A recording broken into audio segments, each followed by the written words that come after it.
마당 있는 리틀 도서관, 책 맛보기. 사람과 세상과 더 다정하게 지내고 싶어서 책 맛보기를 합니다.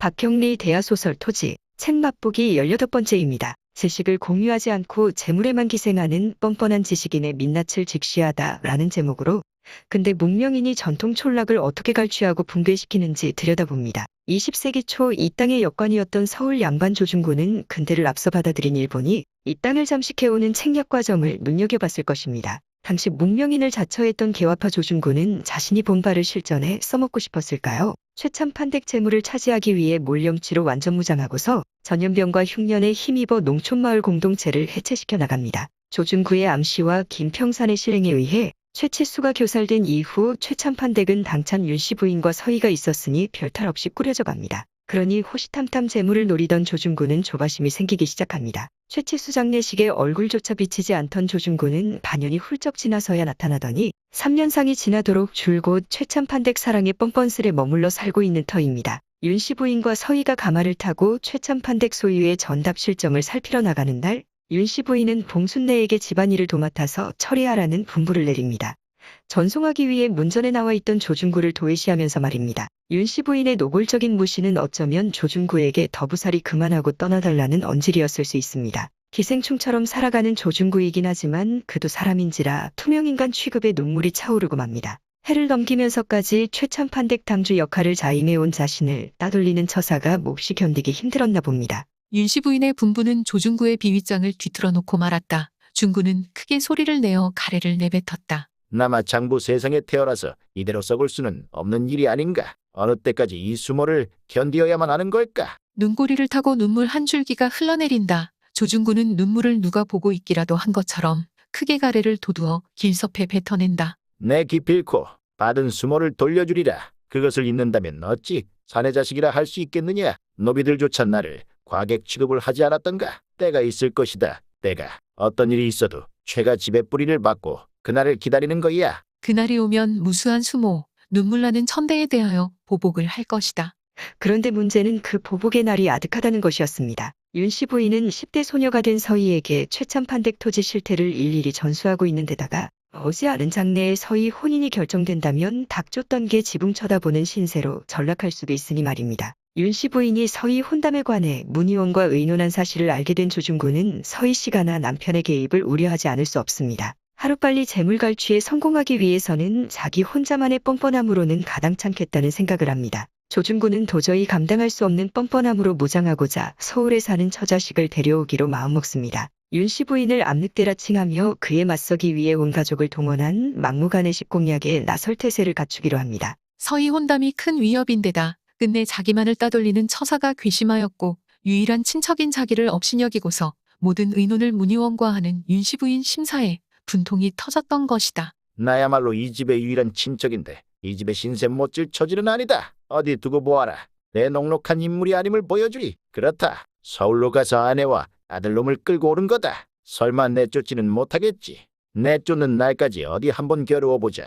시어머님 조씨 부인은 분명 내 조부의 누이 동생이었겠다. 늙은 암늑대 같으니라고 제 아무리 탐욕이 센들 시어머님 부치를 내어 쫓진 못하리. 억만금을 준데도 끄떡 않고 내 이 집에 죽치고 있을 터이니 어디 두고 보아라. 조중구는 서울로 떠났다. 그렇게 하여 조중구는 가족을 대동해 다시 내려옵니다. 조중구는 아내 홍씨가 무서웠지만 남의 재물을 내 것으로 탈바꿈시키는 데는 요긴한 조력자가 될 것을 확신합니다. 앙칼지고 허육에 가득 찬 홍씨는 최참 판댁 재산을 소나기에 틀어주는데 일조할 것이기 때문입니다. 30 중반의 아내 홍씨와 12살 된 아들 꼽추 조병수가 최참 판댁에 들어섭니다. 홍씨는 염치 없이 위세당당하고 꼽추 조병수는 엄마 홍씨에 대한 무섬증이 심하고 조중구는 꼽추 아들을 부끄러워하는 기색이 완연합니다. 칼로 찢어놓은 듯 가늘고 조그마한 홍씨 눈꼬리는 사납게 보였다. 몸집은 작아서 안팡져 보인다. 꼽추인 아들은 평생 햇빛이라곤 받아본 일이 없었던지 종이장처럼 창백한 얼굴이었다. 아이는 어머니를 두려워하는 듯 계집종 곁에 가서 몸을 숨기듯 했고 조중구는 창피함을 견디는 얼굴이었다. 조중구가 온 가족이 짐을 싸서 최참 판댁으로 내려온 사정을 윤씨 부인에게 조아리듯 아릅니다. 서울집을 팔아 부채를 정리하고 보니 생계가 막막하여 내려왔노라고 말입니다. 윤씨 부인은 어쩔 수 없이 김서방이 살던 뒷채를 수리해 홍씨가 생활하도록 해주겠다고 합니다. 서희가 거처하는 별당을 원했던 조중구는 눈물을 떨어뜨리며 윤씨 부인에게 항의합니다. 시어머니의 친정 식구를 밥대하는 것은 효도에 어긋나는 처사라면서 말입니다. 눈물까지 가세한 뻔뻔함의 극치를 보여도 윤씨 부인은 좌지우지되지 않습니다. 자신은 효부가 아니라는 사실을 조중구에게 분명하게 실토합니다.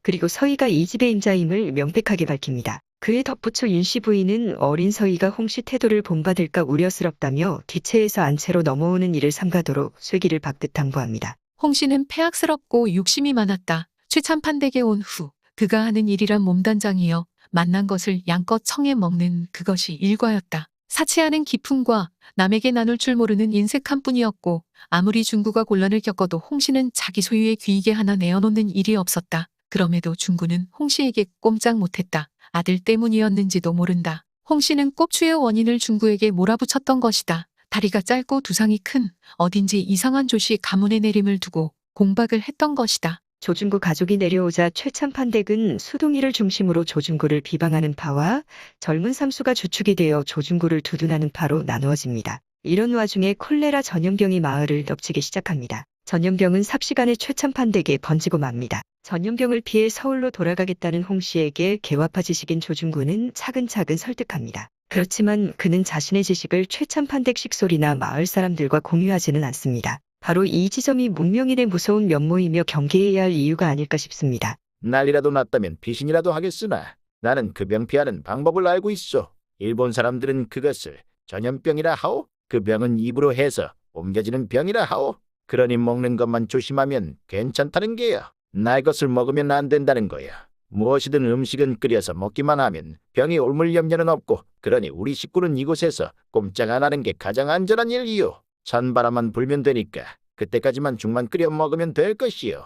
콜레라로 윤씨 부인의 측근 김서방과 봉순내가 먼저 희생되고 맙니다. 측근을 잃은 윤씨 부인마저 병색이 나타나자 조중구는 전염병이 자신에게만은 닥치지 않기를 바라며 조심조심합니다. 콜레라균이 몸속에 원래 자리하고 있던 미생물들을 몰아내고 자신이 살 공간을 마련하듯이 조중구는 최참판댁을 차지할 꿈에 부풀어 미소 짓습니다. 최참판댁에서는 김서방이 죽은 뒤 도리와 봉순내는 동시에 발병하여 죽었다. 그 다음에 희생자는 윤씨 부인이었다. 중구는 윤씨 부인이 앓는다는 말을 듣고 두 번인가 안채에 나타났다. 마침내 운명은 조중구를 향해 미소를 지었던 것이다. 윤씨 부인이 병들었다는 것은 행운의 서광이여 병균이 어느 통로로 해서 자신에게 침입할지 모른다는 공포는 암흑이다. 이 양극 사이에서 그는 무던히도 조바심하였다. 안채에 나타났어도 중구는 결코 직접은 병자에게 접근하지 않았다. 입을 열면 병균이 들어온다는 불안이 있어 그랬던지 반벙어리식으로 손짓발짓하며 의사를 나타내는 모습이야말로 가관이었다. 이러는 동안 뒤채에 있는 서울 식구들은 얼씬거리지 않았다. 중구는 결코 직접 병자에게 접근하지 않았다. 조중구는 자신은 살고 윤씨 부인이 죽기를 간절히 고대합니다. 조중구는 아내 홍 씨에게 최참판댁 재물을 차지하게 될 세상이 도래하고 있다는 사실을 알려줍니다. 어쩌면 일본도 일제강점기의 도래를 앞두고서 이런 기대에 들뜨지 않았을까요? 노인네만 돌아가시면 서희 혼자니 우릴 위해 이 집은 별 유천지가 될 것이요. 행과 불행이 선과 악에 따라 결정되어지는 건 아닌 듯 우주의 기호는 염치 없는 조중구의 편에 섭니다. 일본이 러시아와 중국을 물리치고 제국으로 발돋움하고 있듯이 말입니다. 윤씨 부인은 숨을 거둘 때 길상이 손목을 잡고 멍하니 바라보았다. 윤씨 부인이 죽은 뒤 최참판댁 넓은 집안은 일시의 폐허가 되었다. 마을에서 가장 많은 시체가 최참판댁에서 나갔다. 김서방을 위시하여 봉순내 그리고 윤씨 부인이 죽었다는 것은 대들보가 부러지고 기둥이 빠져나간 것이나 다름이 없다. 윤씨 부인과 그 측근의 죽음은 일순간에 최참판댁 관계망을 요동치게 합니다. 전염병 창궐은 예전의 관계망을 파괴하고 새로운 관계망을 창조할 움직임을 내비치기 시작합니다. 요란한 지저댐으로 새 관계망의 태동을 알립니다. 홍 씨는 서희를 우습게 알았다. 고아 취급이었다. 아침마다 그들 내외에게 문안 드릴 것을 명령했다. 그들을 식객 이상으로는 생각지 않는 서희가 그 명령에 승복할 리는 없었다. 서희는 언동으로 추호도 수거드는 빛은 없었다. 그러나 일단 물건을 소유하는 일에서만은 단연코 홍 씨 쪽이 우세하였다. 홍 씨 소나기에 들어간 열쇠 꾸러미를 서희가 요구했을 때 홍 씨는 눈을 까짓고 입에 거품을 물며 지저대었다. 그야말로 지저대었던 것이다. 삿대질을 하고 칠 듯이 덤비는 그 꼴이야말로 미친 계집이었다.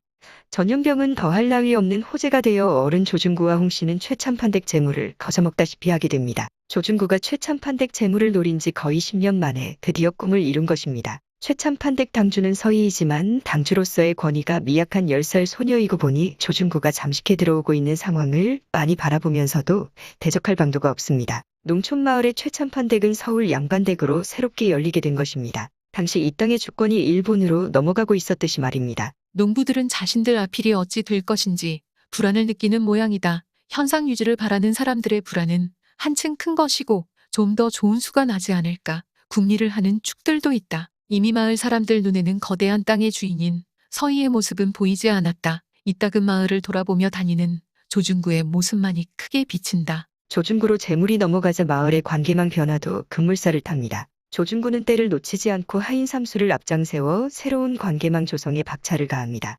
삼수가 조중구 측근으로 대두된 것은 이미 오래전 일이었으며 그 사연인즉 이러합니다. 제비같이 민첩하게 피해 다니며 1년 가까이 기회를 주지 않고 속을 썩이던 사머리를 조중구가 범한 것은 달포 전의 일이었다. 그것도 삼수의 은밀한 도움 없이는 불가능했을 것이다.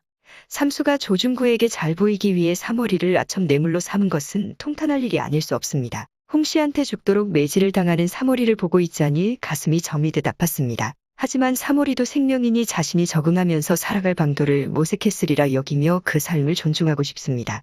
조중구가 최참판댁 재물을 휘어잡게 되자 삼수의 끝발은 하늘 높은 줄 모르고 치솟습니다. 윤씨 부인이 없는 안채로 홍씨의 짐을 옮기는 일을 삼수파 하인들이 수행합니다. 10대인 봉순이와 길상이 그리고 절룩거리는 늙은 수동이는 그 일을 가로막을 수 없습니다. 그저 무기력하게 바라볼 따름입니다. 수동이와 길상이 봉순이는 성을 적에게 비워주는 비통한 병사같이 침묵을 지키며 짐을 나르는 하인들의 거동을 뚫어지게 바라보았다. 기세 좋게 안방으로 옮아앉은 홍씨는 상중에 있는 집안인 것도 헤아릴 만한 여자가 아니었다. 남의 이목 따위는 본시부터 안중에 없는 여자다. 안방으로 옮아앉기가 무섭게 홍씨는 윤씨 부인의 폐물을 모조리 꺼내어 끼고 차고 했다. 윤씨 부인의 장롱을 열어젖히고 마음 내키는 대로 날마다 새 옷을 지어내게 했다. 수동이는 치를 떨었다. 그러나 그로서는 어쩔 수 없는 일이었다. 수동은 최치수의 측근 하인이었지만 구천을 달아나도록 도왔습니다.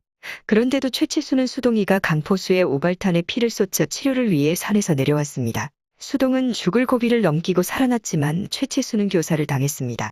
그러니 수동은 최참판댁을 위해 의리를 지키고 싶었는지도 모릅니다. 게다가 갓난 아기적 삼수를 키운 사람도 수동입니다. 삼수 할아버지가 건넨 노루고기를 먹고 최치수 부친이 죽자 삼수 할아버지는 목매달아 죽고 삼수 아버지는 삼수를 행랑에 남겨두고 사라지고 말았으니 수동이가 거둬 키웠던 것입니다. 분통이 터진 수동이는 자신이 돌봐주었던 삼수한테 욕설을 퍼붓는 것 외에 달리 할 일이 없습니다. 그렇지만 끝발 오른 삼수가 수동의 욕설을 듣고만 있을 리 만무하니 늙은 수동과 젊은 삼수가 다투게 됩니다. 달라진 최참판댁 판세를 감지한 하인들은 감히 그 싸움을 말리려 하지 않습니다. 오로지 길상이만 나서서 수동이 편이 되어줍니다. 야, 이 금수만도 못한 놈아. 마음보를 그리 묵음서 네가 맹대로 살성 싶으나 간에 붓고 실리에 붓고 이목을 저지길 놈. 저 죽일 놈을 골방에서 뒤지게 안 내버리두고 기운기 철천지 아니다. 응, 병신 육겁하네. 병신 타니몽댕이가 온전히 붙어 시작하거든. 아가리 닥치라. 삼수는 갓난의 기적에 암죽을 먹여주고 업어주고 한 수동이의 정린한 아이 같은 건 염두에 없이 마구잡이로 육지거리다. 둘은 치고받고 싸움이 벌어졌다. 다리가 성치 못한 수동이는 두드려 맞을 수밖에 없었는데 길상이 달려와서 삼수의 엉덩이를 걷어찼다. 삼수는 획 몸을 돌렸다. 덤벼들려 했을 때 길상은 재빨리 돌을 주워들었다. 싸움은 병신과 소년이 합세하여 무승부로 끝난 셈이다. 하인들과 계집종들은 웅기중기 서서 구경만 할 뿐이다. 감정적으로는 수동이와 길상의 편이면서 싸움에 끼어들지는 않았다. 그들은 묵묵부답이었다. 노비들의 눈에서 혐오의 빛을 본 삼수는 돌아서서 걸음을 옮기는데 떳떳한 자세는 아니었다. 수동이는 흩어지려는 노비들에게 누구네 턱 밑에 떨어지는 밥풀 주워 먹으려고 욕본다. 사람이 삶은 몇천 년을 살기라고. 모두 가버리고 고방 앞에는 길상이와 수동이 남아서 서로의 얼굴을 바라본다. 길상이 손에 든 돌을 던지는데 눈물이 핑 돌았다. 그 사실을 삼수가 고자질했을 것은 거의 틀림이 없다. 바야흐로 조중구와 더불어 삼수의 시대가 온 것입니다. 그 시대의 절정을 치닫기라도 하듯 전염병이 끝나자 연거푸 흉년이 닥칩니다. 조중구 내외와 삼수에게 호재가 거듭된 것입니다. 흉년은 조중구의 새로운 관계망이 확고히 뿌리내리는데 기여합니다. 이 땅 사람들은 전염병에 연달아서 닥친 흉년에 어떻게든 적응해야 하고 최참판댁이 서울 양반댁으로 바뀐 환경에도 살아남아야 했습니다. 윤씨 부인과 최치수는 이미 죽은 사람이고 처자식을 먹여 살리자면 조중구 편에 서지 않을 수 없었던 것입니다. 대세를 따라서 옛적부터 최참판댁 일을 보아온 사람도 점차 마음을 달리했다. 최참판댁 문전에는 각처의 마름들이 번질나게 드나들었다. 자연 그들은 드나들면서 빈손으로 오지 않았고 조중구 기색을 살피기에 여념이 없었으며 아첨이 늘어갔다. 그들 중에는 조중구가 갈아치운 사람들이 있었다. 콜레라로 죽은 사람 자리에는 조중구의 입김이 닿은 사람을 앉혔다. 어쩔 수 없는 인심의 추세다. 간사스럽지 않던 사람도 간사스러워지고 의리가 있던 사람도 의리를 잃어버리고 땅속에 묻힌 사람은 말이 없으니 눈앞에 보이는 것은 자신들의 살 길이여 처자식의 얼굴이다. 인심도 물과 같아서 낮은 곳으로 흐르기 마련이여 거슬러 오르는 법이 없으니 서희의 처지는 고립되어 갈 수밖에 없었다. 1903년 치명적인 보리 흉작의 마을 사람들은 절망하고 하늘을 원망했습니다. 길가에 굶어 죽은 시체가 널브러져 있을 정도니 인심이 얼마나 흉흉했는지 짐작할 수 있습니다. 그러나 암울한 시국에서도 유유자적하며 배불리 만끽하는 이들도 있으니 참으로 부조리한 세상입니다. 조중구는 굶어 죽느냐 마느냐 하는 아사에 갈린 길에 놓인 마을 사람들에게 곡식으로 유인회유하며 자기 편을 구축해 갑니다. 곡식을 나눠주는 삼수의 기세는 그야말로 막강해집니다. 최참판댁 은혜를 잊고 서울 양반 조중구를 떠받쳐줄 사람한테만 곡식을 내줍니다. 최참판댁에 대하여 감사한 마음을 가진 사람과 중구에게 의심에 찬 눈초리를 보내거나 혹은 비판하고 나서는 사람들에게는 곡식이 가지 않았던 것이다. 그 일에 대해서는 삼수가 앞잡이였다. 마을 사람들은 삼수가 한번 얼씬거리면 까닭없이 불안해한다. 애써 비굴한 미소를 보냈으며 제 집 아이들에게는 손도 못 대도록 한 계란을 갖다 주었으며 술 마시러 가지 않겠느냐 하며 주막으로 데려가기도 했다. 마을 사람들은 최참판댁 내막에 관한 뒷공론 따위는 깊이 삼갔다. 행여 삼수기에 들어가지 않을까 두려워한 때문이다. 마을에서는 서로가 서로를 믿지 못하는 불신으로 가득 차 있었다. 그와 같은 독을 마을에다 뿌리고 다닌 것이 삼수다. 너고들 맹주는 내가 쥐고 있으니께 알아서 들라라고.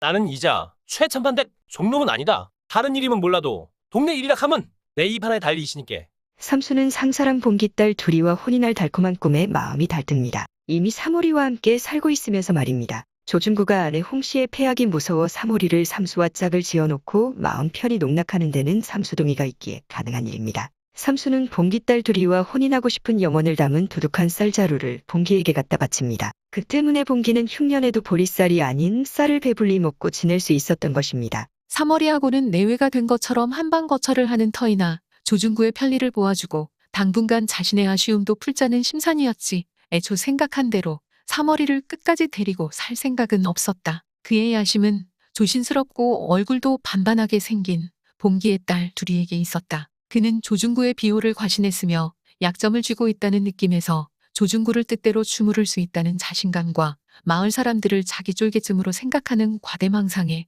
사로잡혀 있었다. 그러나 봉기는 마음속으로 코웃음을 쳤다. 누가 종놈한테 딸 줄까 봐서 언론이나 있는 일이건데. 봉기는 갖다주는 살을 사양할 위인은 아니었다. 딸을 슬쩍슬쩍 내밀어 보이면서 최참판댁 문전답도 얻어 붙이게 되었다. 오늘날에도 부와 권력의 기반을 튼실히 하기 위해 줄세우기, 줄서기, 자기 사람 심기, 채용비리 등은 상식처럼 행해지고 있으니 그다지 놀라운 일은 아닙니다. 그런데 문제는 남이 할 때는 마구 비난하고 자신이 할 때는 슬그머니 합리화하는 내로남불식 태도입니다. 이 내로남불이 자기 생존과 직결된 뻔뻔한 사람도 있으니 그런 사람은 자신의 관계망을 확충하고 유지하기 위해 사력을 다할 듯 싶습니다. 최참판댁 재물을 갈취한 조중구가 삼수를 앞장세워 마을에다 곡식을 불공정하게 나누어주는 실상에 대해 봉순이가 서희에게 들려줍니다. 길상이가 그러는데 그 양반이 당을 맨들 속심으로 그런다는 깁니다. 인심 써가지고 저거 사람들 만들어가지고 나중에 다 써먹으려고. 길상이 말이 맞을 깁니다. 마을 사람들이사 배가 고프니께 주는 거를 마다하고십니까? 그러니까 그 양반한테 굽실거리면서 애기씨를 대수로 안 여기게 하려고. 아무튼지 간에 웃자든지 간에 애기씨만 따돌리 부리자는 심사 아니고 뭐것입니까? 수동이는 불공평한 곡식 분배에 대항하는 방법을 생각해내려고 했습니다. 수동이는 곡식을 분배받지 못한 마을 사람들을 모아서 고방을 부숴서 가져가도록 합니다. 그 일에 앞장선 사람이 융보, 용이, 영팔이 한조 달수였습니다. 중구는 소동이 벌어진 고방 앞에 나타났다. 서희의 초롱초롱한 눈이 중구를 쏘아본다. 부서서히 열어 젖혀진 고방 안에서 길상과 수동이 곡식섬을 끌어내고 있었다. 봉순이는 초롱을 들고 서희 옆에 서 있었으며 마을 장정들을 거느리듯 윤보도떡 버티고 서 있었다. 삼수가 밤고양이처럼 돌아다니며 이상한 식으로 곡식을 나누자 윤보는 수동이 꾸민 오늘 밤 일에 참여하게 되었다. 중구 앞에 윤보가 몸을 내밀었다. 너는 누구냐? 소인은 참판님 댁당 안변도 붙이 묵지 않는 목수를 생업으로 살고 있습니다마는 이 댁 마님께서 살아계실 적에는 숙련이 들면 온 동네 걸구신을 미기 주심서 이 허윤보를 굶어 죽게 내비리 두시지는 않았습니다.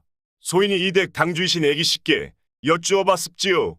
우째서 마님 살아 계실 적에는 이 윤보놈도 굶어 죽게는 안 하셨는데 이번에는 이리 많은 사람을 굶어 죽게 하십니까 하고 곡식이 더 가는 집도 있고 덜 가는 집도 있는데 우리네는 숙제 곡식간 톨 못 받았으니 우찌 된 연고입니까 하고 여쭈어봤습니다요.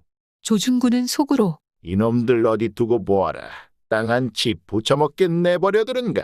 하고 분을 못 참아 부르르 떤다. 도적놈들. 무슨 말을 한들 도적질하려던 죄는 못 면할 줄 알아라. 관가에서 처리할 일인 줄 안다. 새는 날 두고 보자. 날이 좋으실 대로 하십시오. 하나, 숙녀님은 나라님께서도 곡간을 열어 굶주리는 백성에게 곡식을 나누시는데 애기씨 당주님이 주시겠다는 곡식을 얻어가는 기 죄가 되것입니까? 도리어 삼수놈이 중도에서 곡식을 가로채는지 그 사단을 캐어보는 것도 재미실성 싶구마요. 수인내야 관가에 가도 아무 꿀릴 기 없구마요. 윤보는 씩 웃고 중구는 발길을 돌렸다. 서늘한 바람이 불고 가을이 시작되면서 농민들은 흉년에서 겨우겨우 차츰차츰 벗어나기 시작합니다. 쓸쓸한 추석장에서 오가는 대화는 흉년과 전염병이 얼마나 지독했는지 여실히 드러내줍니다. 흉년 하지만은 내 평생 금년 같은 보리 흉년은 처음이구마. 오는 길 가는 길 밟히는 기 굶어 죽은 송장이하시니께. 흉년이 아무리 무섭다 하지만은 전염병보다 무서울까? 작년에사 추석장이 어디 있더너? 마을은 전염병과 흉년에서 벗어났지만 최참판댁은 조중구의 늪에서 헤어나기는 쉽지 않아 보입니다. 일본이 이 땅에 일제강점기를 떠안겼듯이 말입니다. 관계망을 구축한 조중구는 무고한 사람을 죄인으로 만들어 보복할 수도 있고 최참판댁 재물갈취를 합법화시킬 수 있는 능력도 발휘할 듯합니다. 조중구는 읍내 수령에게 곡식성과 돈꾸러미를 실어가고 외놈 헌병에게 식사 대접에 사냥까지 함께했다. 조중구의 관계망에 포섭되지 않은 이들은 앞으로 어떻게 살아가려는 것일까요? 적응하지 못하면 살아남지 못할 텐데 말입니다. 다들 살아남으려고 적응하는데 말입니다. 인간이 적응하는 면면은 각양각색일 수 있고 비굴한 적응만 있는 것은 아니라고 문학이 일깨워주리라 기대해봅니다. 수동이 길상이 봉순이 세 사람의 공동전선은 더욱 견고해졌다. 그들은 매일매일 적진 속에서 서의를 지키듯 긴장해 있었으며 표정은 삭막하였고 도사리는 맹수의 자세 같은 투지에 차 있었다. 지금까지 마당 있는 리틀 도서관 책맛보기 황진이었습니다. 책맛보기는 그저 제가 경험한 책, 사람, 세상 이야기일 뿐입니다.